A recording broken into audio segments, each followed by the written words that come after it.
কৰিছোঁ।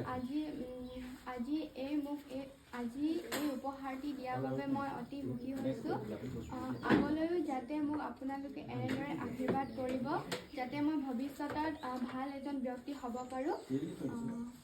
ইমানতে কৈ মোৰ বক্তব্য সামৰণি মাৰিছোঁ। I would like to thank each and everyone present over here. So give me blessings so I can score good marks in 12. সভাপতি মহোদয়, গাঁৱৰ গণ্যমান্য ব্যক্তিসকল আৰু সন্মানীয় গাঁৱৰ ৰাইজসকল সকলোকে মই মোৰ সেৱা আগবঢ়াইছোঁ। মোৰ আগতে কেতিয়াও এনেকুৱা কথা কৈ পোৱা নাই। যদি মোৰ কিবা ভুল হয় তেন্তে আপোনালোকে মোক ক্ষমা কৰিব। এই চেগতে মই মোৰ শ্ৰদ্ধাৰ শিক্ষাগুৰুসকল আৰু মই মোৰ পিতৃ মাতৃকো মই সেৱা আগবঢ়াইছোঁ। আজি এই ক্ষণটিখনত উপস্থিত হোৱা তেখেতসকলে মোৰ বাবে যথেষ্ট কষ্ট কৰিছে।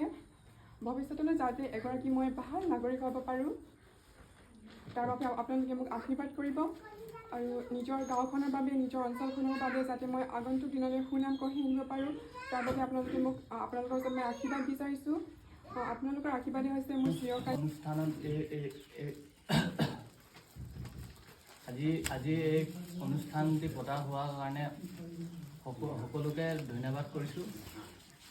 মোৰ জীৱনত মোৰ এই শিক্ষক আৰু মোৰ মা দেউতাই বহুত সহায় কৰিছে আৰু মোৰ আগন্তুক জীৱনত ভালকৈ এজন ভাল নাগৰিক হিচাপে আৰু এজন ভাল ষ্টুডেণ্ট হিচাপে